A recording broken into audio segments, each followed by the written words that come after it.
Hola, buenas tardes, ¿qué tal? En esta oportunidad pues conversaremos un poco acerca de la fórmula, sus partes principales, sus partes accesorias y otros elementos respectivos al derecho romano.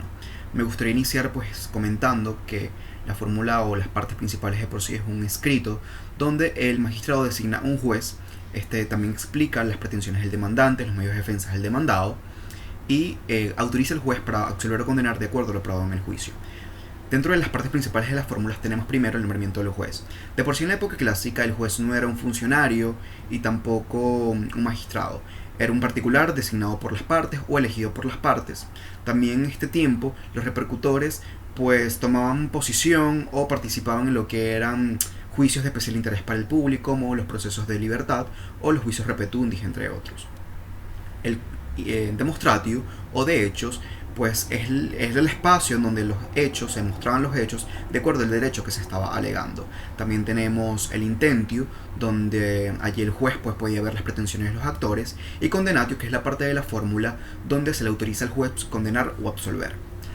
Como segundo punto tenemos las partes accesorias. Las partes accesorias pues tenemos el exceptio, replicatio, prescripción, prescriptio y la negación de la fórmula. Vamos a comenzar por exceptio. Exceptio es una parte de la fórmula donde se le permite al demandado poder ir en contra de las acciones del demandante para paralizar un poco su eficacia. Este se encuentra entre el intentio y el condenatio. Esto de por sí impide al juez poder condenar si surgen circunstancias de hecho o de derecho. También puede agregarse el inicio de la fórmula para salvaguardar los intereses particulares del demandante, ¿okay? O para delimitar el objeto del litigio, evitando consecuencias excesivas. Como segundo punto tenemos el replicatio. Replicatio es la contestación a la excepción opuesta a favor del demandante. Y prescriptio o prescripción, que es una cláusula extraordinaria que se coloca antes de hacer referencia a la controversia para limitar o descartar los efectos de la litis contestatio. Como último punto de las partes accesorias tenemos la negación de la fórmula. La negación de la fórmula de por sí se puede dar, ¿okay?, en ciertos puntos. Primero, por no encontrarse, ¿sí?, sancionada por el derecho civil ni pretoriano, porque las pretensiones del demandante no son indemnizables de acuerdo a las justificaciones, o porque el demandado no presta juramento, reconoce el derecho del demandante o cumple con la demanda en sí misma.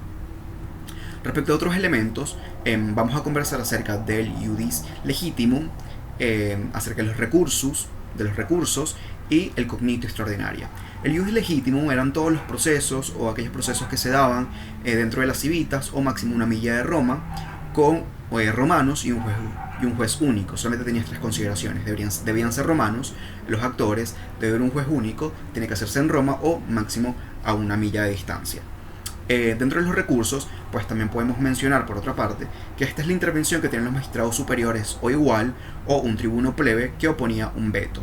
Dentro de los recursos, por ejemplo, tenemos la revocatio in duplum, que era una acción intentada por el condenado para poder anular la sentencia. Sin embargo, si esta fracasaba, era condenado por el doble del valor original. Y como otro último elemento tenemos el cognitio extraordinaria. El cognitio extraordinaria aparece en el siglo I después de Cristo por supuestos particulares. Un ejemplo de estos supuestos particulares eran los fideicomisos, que eran disposiciones testamentarias. En las características o la tramitación que podemos ver en la cognitio extraordinaria tenemos lo que corresponden que los órganos judiciales de la cognitio extraordinaria eran los jueces y tribunales, y que a partir de esto también se rige a través del principio procesal inquisitivo.